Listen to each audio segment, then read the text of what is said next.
this I was had the actual the plan luck because of ending we up in dance all the connected to a aspects of makey this audio which was tuning can amazing. be And controlled so basically, individually. we had they a basically By said make control, something I with mean lines, you and I can got all. control. Hi everyone, I'm Mathura. Hello, welcome. Um, can hold on before we start. Sorry, I'm actually glad I'm first because we all just wanted to take a moment to thank Anushka, Tanvi, and Joe for taking this over and not realizing what we have done to them. But thank you. They resurrected this from the ashes after like 6 months or something. Yeah, so super excited, and oh, I guess I also have to look here. Okay, yeah. Hello, I'm Mathura. I started creative coding. Okay, let me preface this with, is this being recorded? Let me preface this with, I have not like particularly done any new creative coding work in the last like 6 months. So I thought I'd do a quick sort of overview, and this was a nice exercise for me, honestly, on why do I code? So that's the whole premise of what I'm trying to say here. If it makes sense, if you have any questions, please stop me at any point. So I started coding because it was my job. I was working in Goldman as a software developer, and on my first day of the job, I was asked to run like a SQL thing, except I didn't know SQL. Yeah, it was not a great introduction to coding. I did electronics engineering, so this was just horrible and sudden. But yeah, that's why I started coding. And then after I left my job, I met P5JS. This was like my first P5JS sketch. I was in a class with the rest of them. It went downhill from here. And there's a story behind this sketch. Is that I was actually going to drop the creative coding class. And I had a mentor who basically told me to take the class. Knowing coding does not mean you know creative coding. And honestly, at that point, I thought he was bluffing. But he had like 40 years of experience over me, so I was just gonna like listen. So I did. And I'm glad I did because I had the luck of ending up in Dan Schiffman's class. Which was amazing. And so basically they basically said make something with lines, and I got all enthused about it and spent about I think like 2-3 hours trying to figure out P5, and it was amazing. And yeah, in conclusion, I fell in love. It changed how I started viewing coding, right? As something that literally was, and as Rasagya famously put it in our first processing community day video, it was more than just databases. There was a lot more to this coding. And so, okay, I started sort of looking into it. And this was an exercise inspired by some people in this room, her, who was, so just like, okay, why do I like to code? And so the first thing is I've always liked to draw. I like to draw a lot of circles. I'm obsessed with drawing circles. You might actually see some circles in this office also. And so I honestly looked at it as I have a new tool, which is also why my first P5JS thing was a circle. And it was nice, no compass, no mess. Code was clean. So I said, okay, fine. Now there's a new tool to do it. So I'm just going to walk through a couple of the projects I did while going through the reasons. This one was before ChatGPT. This is when, NLP, natural language processing, is very new, but it still feels archaic compared to what we have today. But this was a simple project where basically I said, okay, take the red line that you see as the result that I want. I said, how do I do it with a bunch of straight lines?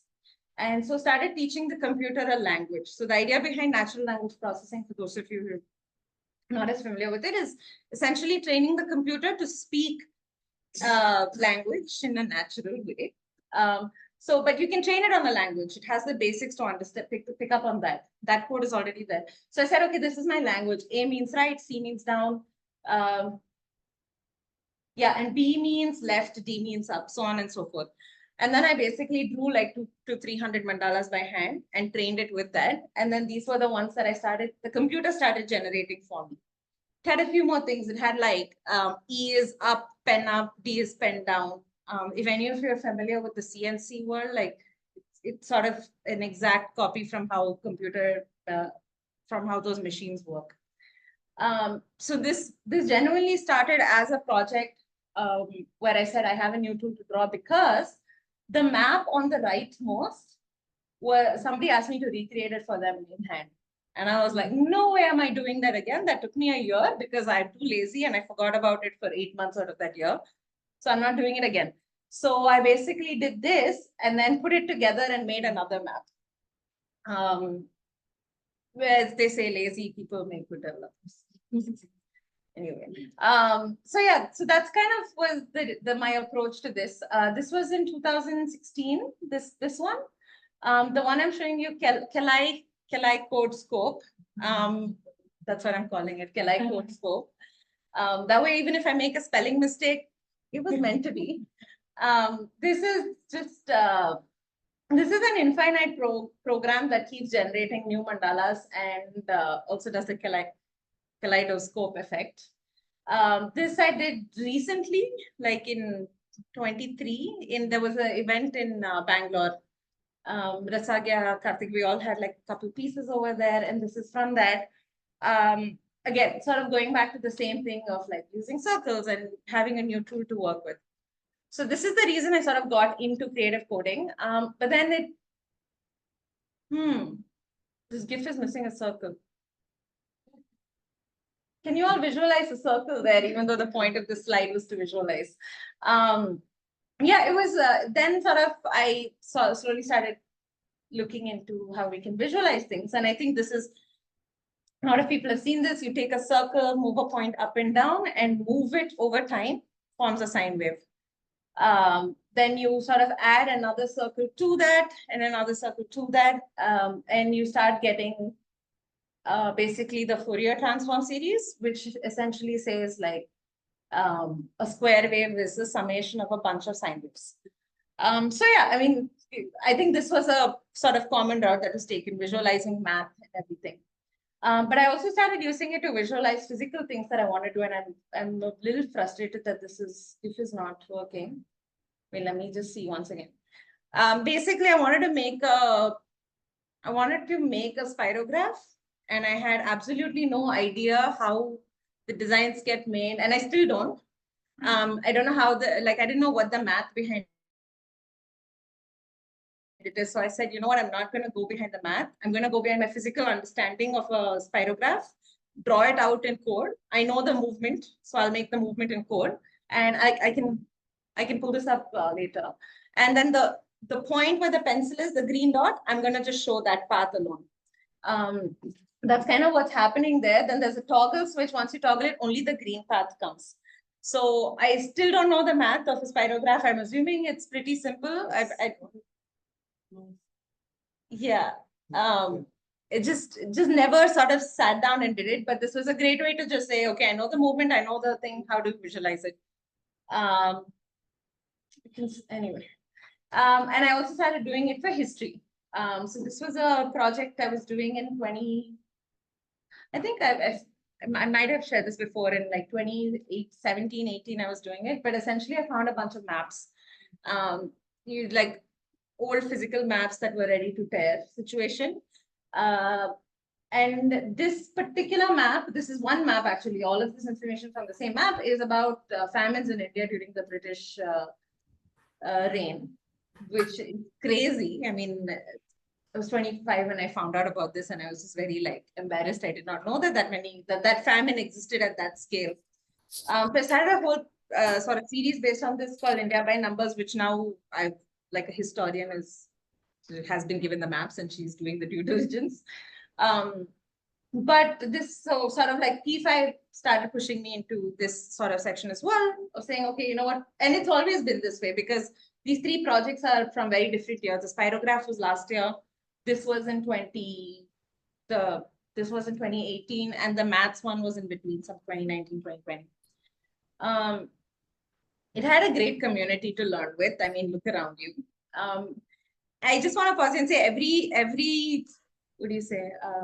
I'm sure every skill, this thing has a community, but somehow with creative coding, I found it to be a great leveler in terms of community because everyone comes in with so many different perspectives, but we're all sort of trying to share it with each other through this language of code.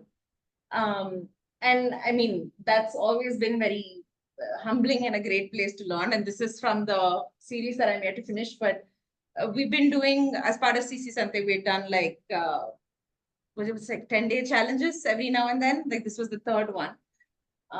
There are 6, there will be 4 more. And similarly, we sort of like had done this in Bauhaus as well. And this team of people, again, like the community is insane, because this is a group of people who are run like international nonprofits, who are designers. And when I say Bauhaus, like designers, architects, all of them, we all just sat down together to code with P5.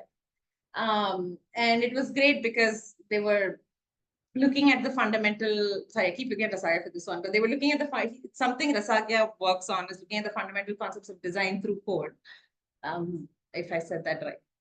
Yeah, of like theory of color, all of that through code. And that's exactly what these people were doing, right? And it was great because nobody asked them to do that.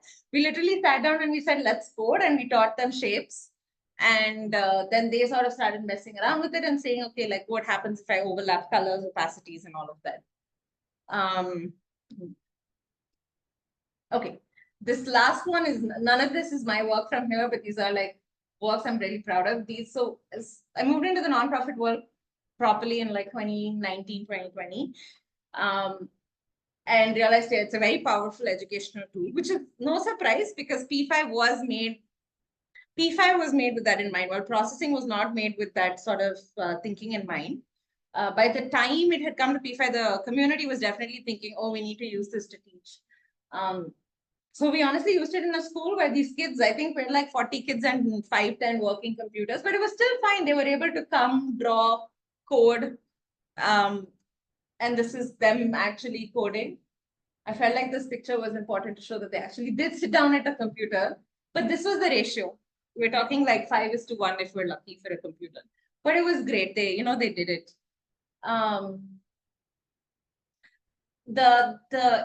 These were done by 6-year-olds, 6 to 8-year-olds made these, which is insane because it's concepts you know as a 2-year-old, right? You know square, you know circle, you know pink and blue. Cool. They needed help typing it out a little bit here and there because the commas were wrong and everything was a mess. But they did it and it was amazing. This is just a screenshot of the rest of them. This is sort of the same, like 6 to 8 age group. The last one I'm just sharing is, I think a bunch of you from here have been a part of it. And I just wanted to put Karthik's picture here. But we've also been using it to like do this art with code thing where we like teach them for 2 hours and they make for 2 hours. And this is the work that they made in 2 hours. I didn't include that one here, but someone made a piece of work and then just ran up to the person who was judging. We ran this like a normal drawing competition in schools, you get 2 hours to draw, you get a topic, now you come and score it. Of course, our scoring was very different from like a drawing competition. But one of the kids just ran up to the person who was judging and said, I forgot Jupiter. It was a very cute moment. And we're like, listen, it's fine. They got second place, but I don't have the picture here. We're like, you missing Jupiter is not an issue. You figuring out you missed Jupiter, that's good. Yeah, I think this is the end. But yes, this is sort of what I've been thinking about, like my journey to code. I figured it was random, but I guess it's not. It's not been too random. It's always sort of had some sort of anchoring point behind it. At this point, it's definitely a lot. Like I'm thinking a lot more about the education of it and everything. And yeah, I'm done. Thank you so much for listening. Okay. Yeah. What's next? Yeah. We're doing. We don't have to bother.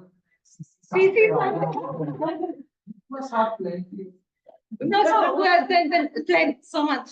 No, the next thing we're actually doing is more of this art with code thing. We're like trying to really take it out there. I mean, of course, there's a lot of computer programming programs that are running in India, but we just want to go ahead with the one with sort of creative coding as an anchor, simply because when we did our pilot school where we said, hey, it's a drawing competition, nobody cared. They didn't, They didn't question us. They said, I don't know how to code. I don't know how to use a computer. We got none of that. We absolutely got none of those questions. All we said is, what is the drawing topic going to be? Will you teach me how to use different colors? And that like simple change in perspective is already introducing them to code. And truth be told, we're already in a space where you need to know how to code. AI has come. It is no more a hypothetical. So these kids need to have at least the language to talk about it. Nobody, in fact, in the last CCSanté, if you all had come, if any of you had come, you might have seen the kid who won talking about it. And he said, I'm going to be a lawyer. And that's fine. But like, you still need the language to understand what a computer is and what all this is. Because for all you know, the laws that lack is AI laws, like one of the big things in tech. So we probably we can send some kind of a community with you to the community so that they can also.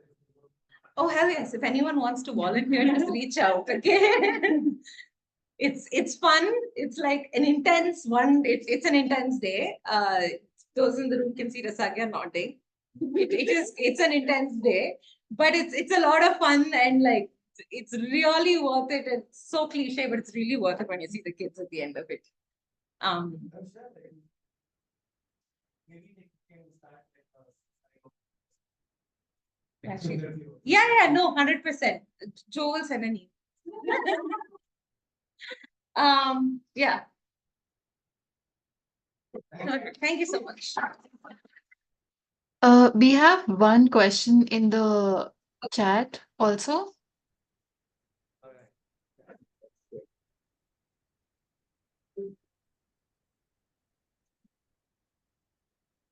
It was not point clouds, it was an array of X, Y's. I was not kidding when I said I was very enthusiastic about it. So I was just like, I'm going to sit down and do this. Is Ambika giving a high five? Yes. Ambika. No, I have a question. Oh, okay. Huh. I was keen to know, like you said that you didn't tell the kids that it was you just said it's a art competition. So like, but how did you introduce them to P5? Like, I think I'm just curious because I want to know how to introduce it to you. I mean, so like they knew they had to code at some point, but it was kind of like very sideline mention. It's a drawing competition where you will code. But it's a okay. competition today. We just kept saying the drawing competition thing again and again. And we took 2 hours to actually introduce them to P5.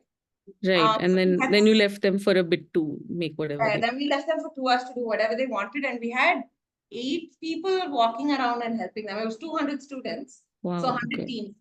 So we had 8 people just walking around and helping them figure out the code. And I mean, we made the mistake of choosing the old editor that used to exist in like 2000. Yeah, I remember that. That was a bad idea because we had saving issues, but still the kids were great sports about it. Not one of them yelled, I lost my book. Yeah, they were very calm. They said, it's gone, you help me write it again now. Please, no problem. So yeah. Okay, thank you. Thank you. So I'm Abhishek. I am a software engineer by profession. But the project that I'm presenting, and with me there's Shreni. Shreni is joining virtually from Mumbai.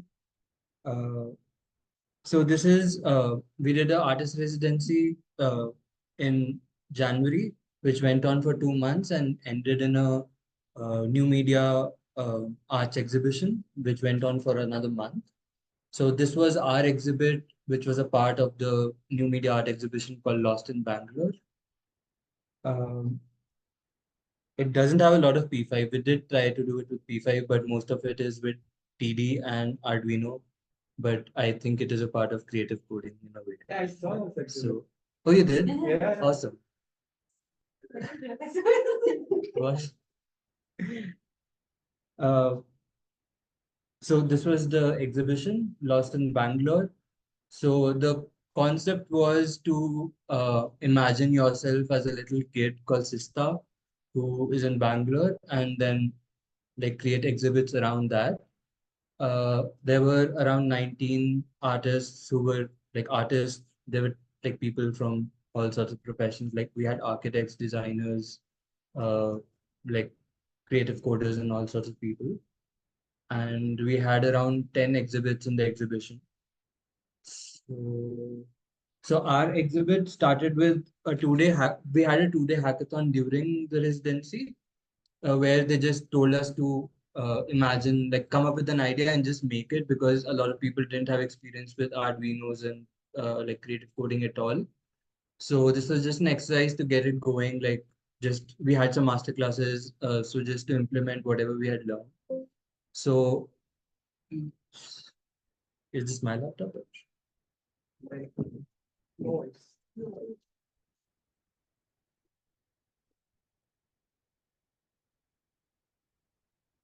Yeah.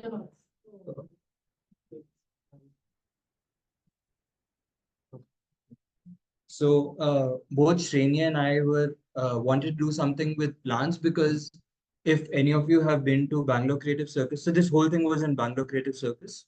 Uh, Bangalore Creative Circus has a permaculture part to it in the back, which is like really beautiful. And we both were inspired by that, and we wanted to do something with the plants. So we decided to do 3 levels of abstraction on a plant. So we wanted to have a physical plant that if you touch a mechanical plant, like a 3D printed plant, moves and makes music. And then if you pick up the 3D printed plant and we wanted like a fingerprint sensor or a pulse sensor embedded in it, so that if you touch it, uh, a virtual plant, which you could see in virtual reality through a headset, would animate. So, but it was just a 2-day hackathon, so we didn't get the whole thing done. We did have like bits and pieces of it done. So we don't have a really good documentation on this part, but this was the actual plant which we connected to a makey to make the sounds. We had a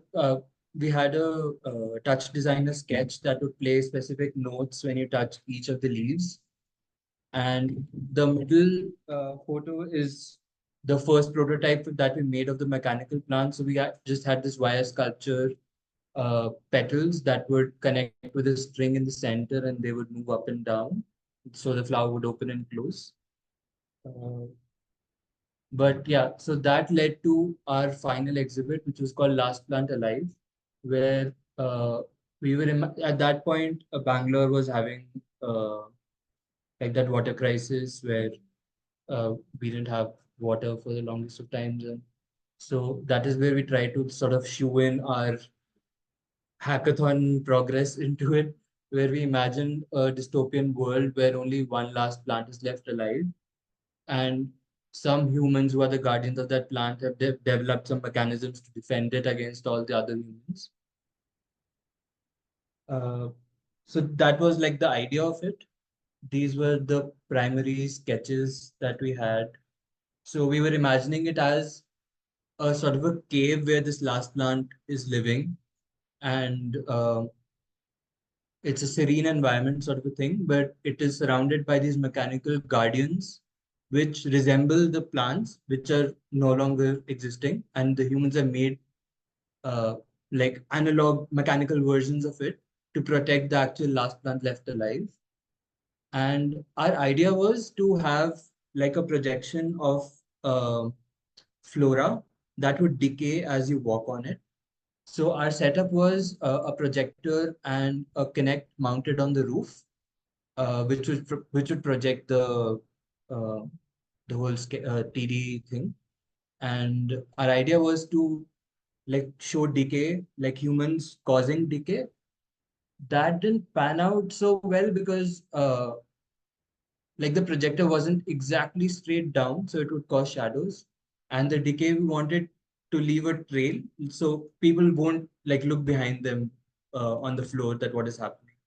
So we gave up that idea, and then that turned into like a field of vines, which would like part when you walk across it.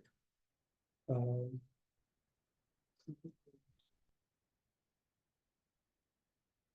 So this was our first prototype of the mechanical plant. We just made it with a random Bisleri bottle that we had lying around. It has an Arduino and a motor connected at the bottom, which just pulls a metallic wire that pulls the petals in. Yeah, this is all just a little behind the scenes. This was the actual exhibit. Uh, yeah, so this was the actual exhibit where uh, this part was the wine field, the reactive wine field. And on these podiums, we had mechanical plants which had like ultrasound sensors in them.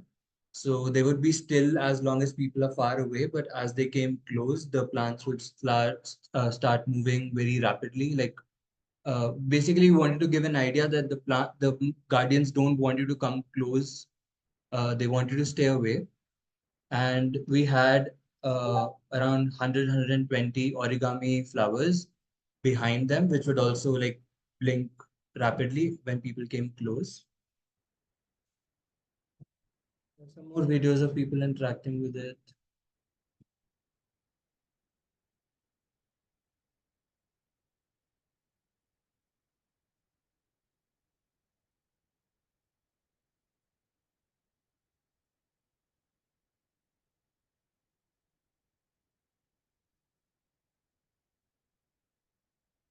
And I have a video.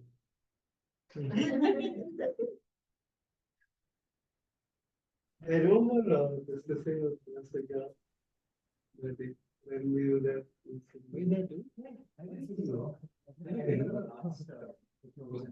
Oh, yeah, I was not there. I was only there for the opening. Yeah. So these were the origami flowers. We had a lot of help to solder, like 120 of them. We had like bunches of 7 or 8 on one wire. And ultimately it proved too much for an Arduino to power, so the Arduino got fried, I think. So I think by the time that you were there, it was not working Yeah, properly. I think actually, we were actually thinking, what is this? Yeah, I was getting calls, but I was too busy with work to go and fix it. I think by the end, it was not working at all. None of them were working, I think, by the end. It looked cool. Yeah. So this This was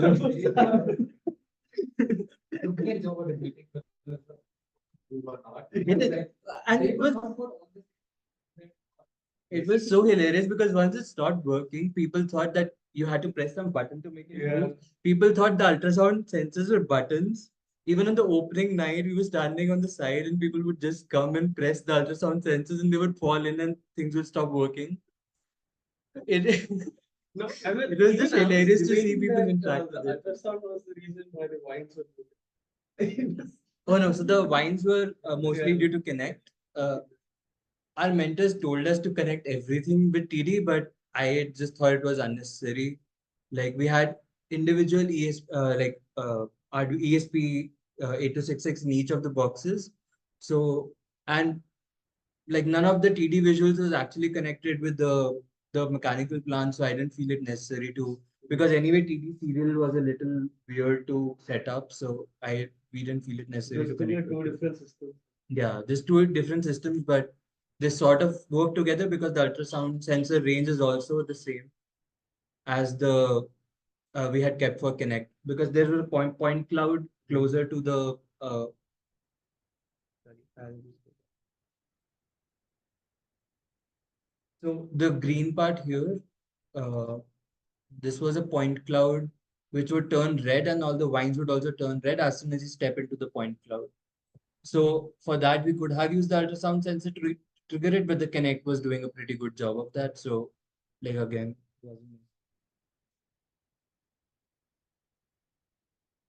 then we had a lot of unexpected interactions. Like I said, one was most hilarious that people would keep thinking that ultrasound sensors are buttons, which I did not expect at all because I don't know, I've known what ultrasound sensors are, I guess, and normal people don't. Other than that, there was this guy who decided to do a handstand in the middle of the thing, which was pretty cool because the Connect sensor has a height at which it detects people, so it wasn't detecting like kids properly. So when this guy did a handstand, he was like down low, so it doesn't detect it. But as soon as he gets his legs up, it detects and all the vines part. Then there was a Dapo artist called Arno, I think it was, and he did his Dapo routine in the middle of that whole thing, which was pretty cool. if this video decides to play.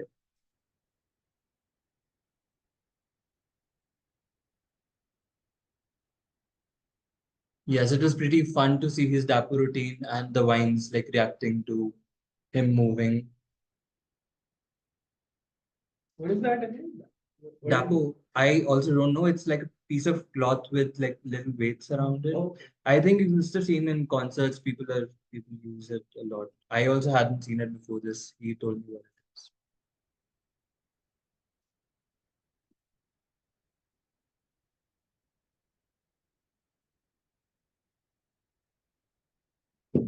Again, really fun to see the projections on his dapper and also the reaction of the wines to him. Then we had some extra artifacts because it was dark. We were not able to put up a signboard or something to explain what the project was and what our thinking was behind it. So Sushma made us this really cute game. Sushma disappeared. Yes. oh, massive. Yeah. And we also had these, the same origami flowers that we made in the back. We made them as badges which had these automatically blinking RGB LEDs. This one doesn't have an LED in it anymore, but yeah. So both me and Shreni were wearing these badges so that people could identify that we made them. So these were sort of like extra artifacts that were side product of the whole exhibition. There were some learning and challenges. It was unexpectedly playful. The whole reactive vineyard was, but we wanted it to have a somber tone. So we were thinking of having a soundscape, which we didn't get enough time to like make a soundscape to go along with it. So our thinking was we'd have a soundscape that changes when people come close to the actual plant, which we thought would add another element and make it a little more somber and not as playful. Uh, we wanted the set design to be more immersive, more kinds of mechanical plants to be around, which would react in different ways. For example, we wanted to have like some grass with a computer fan below it, which would like start blowing air and the grass would wave around like those petrol bunk wavy things that you see, sort of like that. But due to time restrictions and all, that was not possible. We wanted to have individual props like sort of oxygen masks or something that people could wear and go into this sanctuary of sorts to give them again more storytelling. Also, the theme was lost in Bangalore, and I feel like we could have brought in more of data from Bangalore around what was happening and integrate that somehow to bring Lost in Bangalore more into our like exhibit. I think again that could have been done a little bit better. Our initial designs were around this plant to be in the center, but the space restrictions were there. So we had to put it in a corner. But if it was in the center, more people could interact with it. So that is again something that we were limited by space. But if we had to do it again, I think we would put the plant in the center and mechanical gardens all around it so that more people could interact with it. I mean, anyway, this only two people could interact with it at a time because we were using the free version of Touch Designer, which only allows two blobs to be tracked using Kinect at once. Yeah, that was again a challenge because there were hordes of people coming in at once. I think they were restricting entry at some point. So people would come in at groups and then it wouldn't react to everybody. It would react to only the first two people. So we had to pull people aside and tell them to wait, sort of. Yeah, I think that is it. We had some TD sketches. If anybody wants to see the TD sketches, we also try to do it with P5JS. And these were the initial wines that we made with P5JS, and they're reactive to the mouse. This was made using P5 Play library and use springs and there are basically multiple bodies along the line which are attached with strings and they move when the mouse is in certain distance to them. But these were not like P5JS, I think, can't handle that much.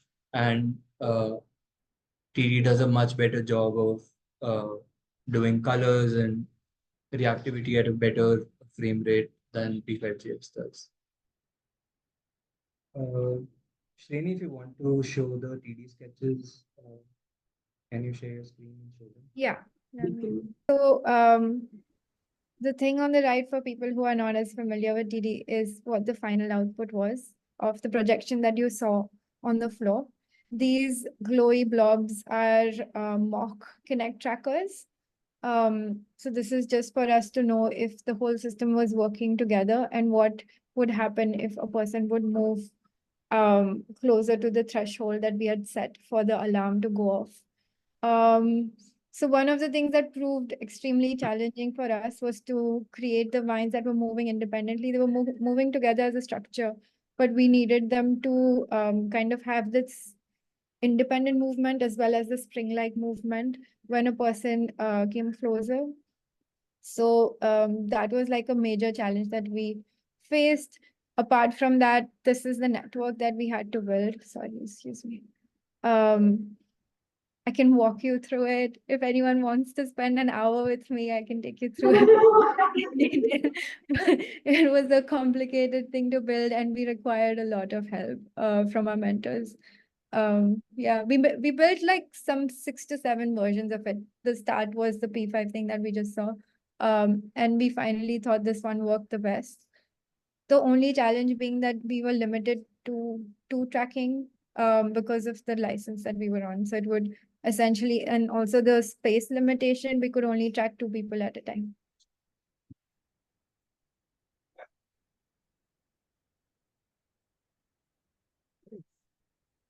Really good stuff. Yeah, good stuff. I think there's a question. Someone's raising their hand. Ambika? Yes.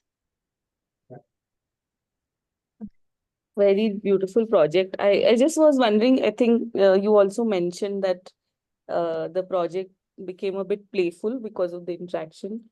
And even I mean, I've only done one piece which is interactive, and I also felt like it infantilized my piece a little bit. Yeah. So like, do you guys, like, I have no like real, like, I have no solution for it, but have you guys been thinking about what could work? So we were just discussing this recently, and we thought that even though we did the zine and, you know, we were trying to talk to people when we were there, the story that we built, this, like keeping the story that we kept in mind while building this project was not necessarily conveyed in the easiest manner. So I think that along with the set design as well as the soundscape and things like that, if we could have had the entire narrative either projected or something like that, because there was a challenge where, you know, people could not read before going in. Usually you read a piece and then you enter the installation. So if we could have circumvented that limitation and we could have given some kind of narrative to the piece, it would have given people a lot more context to what they were saying. I think luckily our title was quite strong, like The Last Plant Alive already conveys a lot of meaning. But the minute you start looking at the projection, you just want to play and you just want to like walk around and see how it's moving. And the concept is just immediately lost. Sorry, Thank you. do you want to add anything, Abhishek? I think that's all. Yeah, also like the decay angle would have helped a lot if we were able to make that a part of our projection, where as a person walks in, the vines start to decay. I think that would have been a very powerful Right, that so would have been a very all powerful. supposed to have like flowers and all, which is supposed to. So it's like if there's nobody there, the wine We- will be peace. Sorry, we can't hear you, We Abhishek. can't hear you very properly, Joe. Oh, sorry. Uh, I was just saying that the wines were also supposed to be like show nature at peace. So we were imagining like wines having flowers blooming when there's nobody there, and then just supposing it will decay when people walk over it. So we had problems again with making something too complicated because we were both very into TD, and I was also working on the Arduino part and all. So Shreni was like basically dealing with all the complicated TD shit that we had to do. So we could not make it like to visualize it, but yeah, I think the decay and the blooming of flowers and all that help. We also tried a lot of things before coming to this version. We had a version with L systems where we could have done flowers and all, but that was again very intensive on TD. Like, so there was a version. If you want to show that, Shreni, Yeah, it was just extremely GPU heavy. So this is a tree that we did with L system where all the leaves are actually spread out with text leaves. If you zoom in, you can see like all the leaves are actually just text. When I But tried. making this move and just rendering this one tree was taking forever on TV. I later saw that there were like various ways where you can improve the rendering. But yeah, that was just too complicated for us to do at that point. But it would have required multiple of these trees to render the whole thing. So we just gave up on that and gave very normal. It's green white, which turned to red when people come to it. We enjoyed it good. Yeah. I must have been very comfortable saying it is normal one.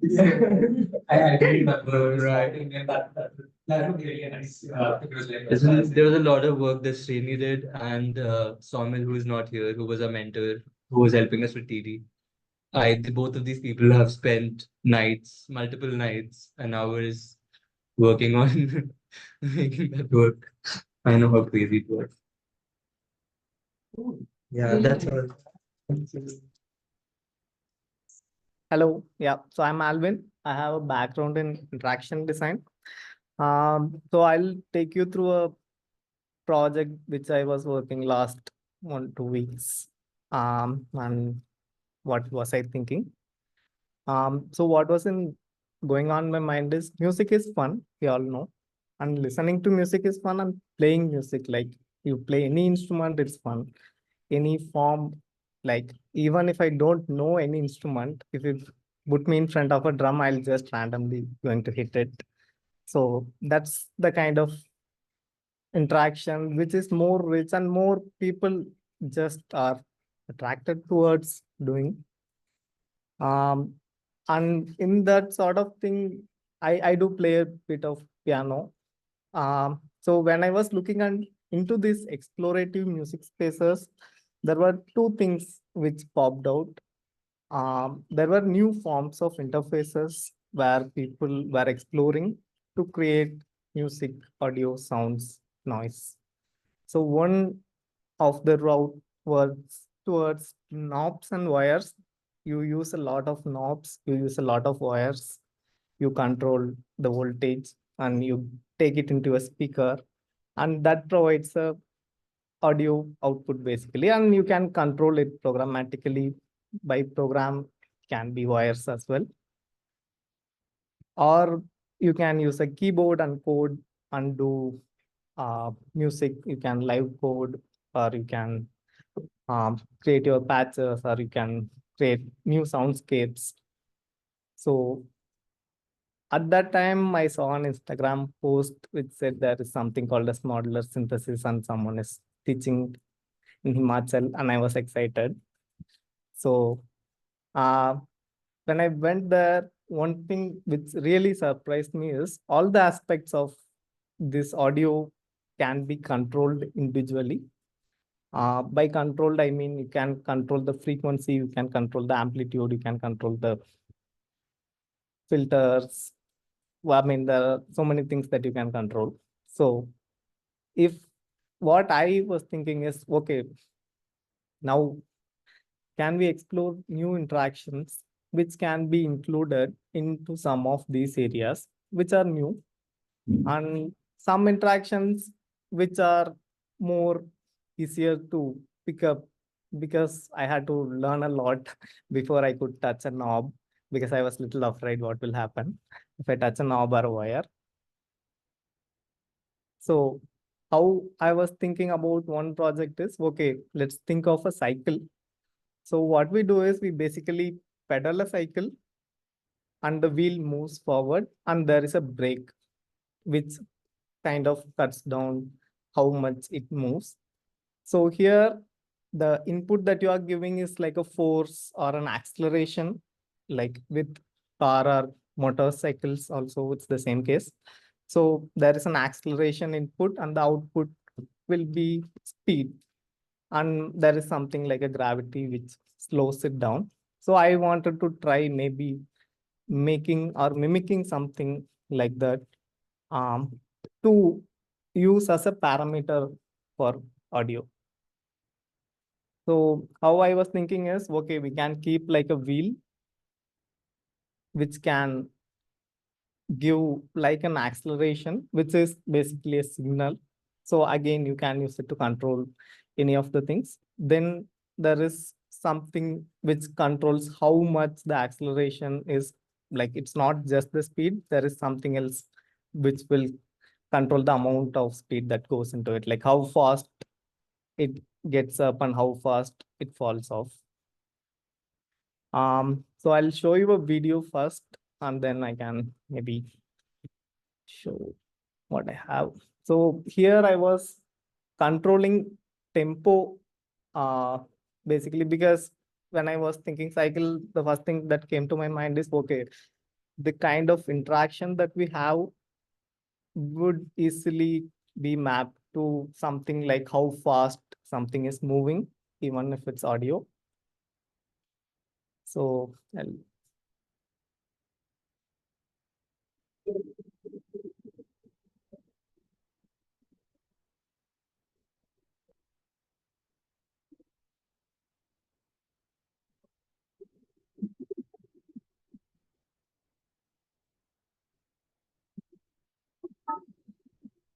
so basically, uh, how it works, I'll go and then I'll show you the box that I have.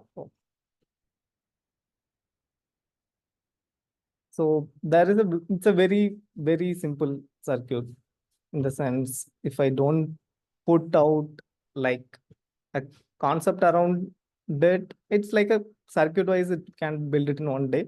In fact, the one that I'm showing, I built it in the morning. I had code. So morning I came here, and here in paper crane, they had a 3D printer, so I could print out. So So basically we have something to control the brake, and there is something which will tell me how much I'm rotating. So this gets into my laptop as a serial script, uh, serial data. So you can convert it into MIDI data. MIDI is basically a musical format. If anyone have ever worked with sound, it's the format in which computers understand music. And you can put it into any of your audio softwares, or if you want your device to be a standalone direct MIDI output, you can use Raspberry Pi Pico. I was using, say, Arduino, and you can convert it into audio in any form. So I'll show the device now, and I actually can connect it first. So it's connected. So there is a script running. So this is the device I was making today. You can see. So basically, you can turn it. Yeah. And the values, it's like a cycle. You turn and leave, it goes down. If the brake is pressed, it will go down much faster. If the brake is before, I mean, it's even harder. If there is full brake, you can't pedal, right? So somewhere like that. Now I'll show it in multiple places that you can read. I'll open a simple PCB script. So basically it controls the frequency of what you are hearing now. So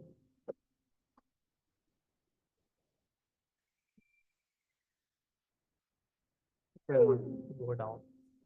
So it's a very simple interaction, but it's a different one than what I've at least learned, because initially the knobs were again confusing.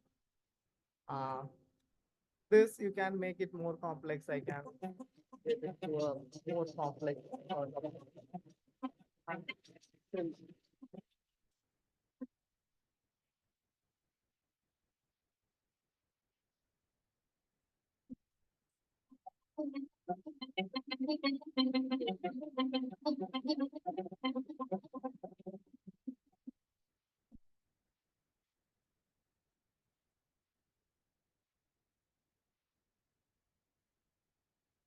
Or again, if you have a super collider, again, you can easily read.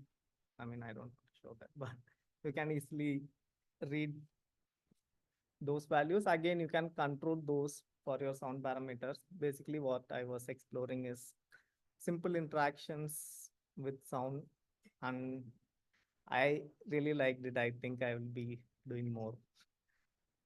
Yeah.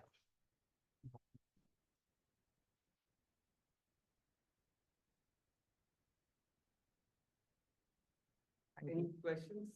Okay. Mathura has- Are you planning to connect it to a cycle? Yeah, Yeah. that's the That, like, is it happening soon? very soon. Okay, will you come to the CCSanté with that cycle next time? Yeah. Okay, please. Something on wheels.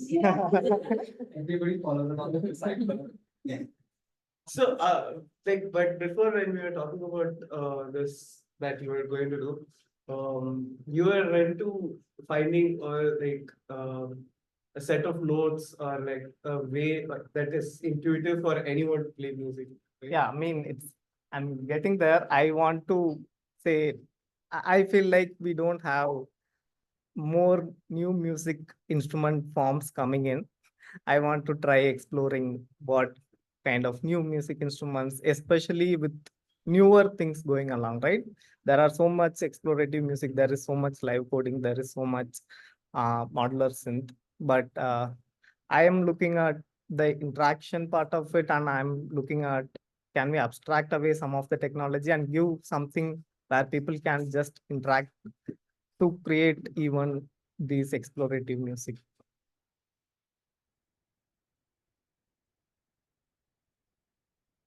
Nice.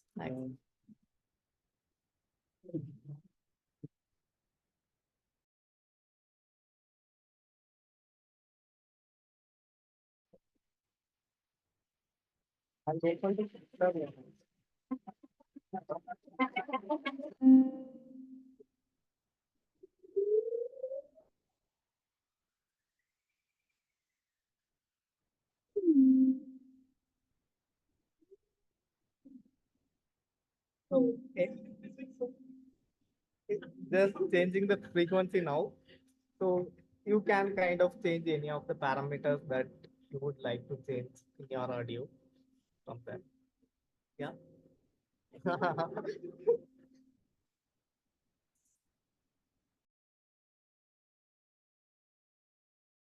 She's also a board member in Processing Foundation, which she just got in, right? Congratulations on that. Yeah. Anushka has not sent me intro yet. Sorry, guys. From now on, I think we'll work on documenting these stuff. So All right. yeah, so that's Anushka's undertaking, and Yes, yes, it is. so we'll have everything recorded for anyone to visit back and reach out to these creators as well, and talk to them or collab anytime, right? Okay, Alvin. So after that, like we can have like a short break with the tea, or I can also start telling us about the event, or what do you call it? Coding Session. Workshop? No, it's Coding- a coding jam. fun thing. Yeah, it's a coding jam. Okay, so yeah, let me introduce to that. Then like we can start. Bye. Thank you. Bye. I don't know how to.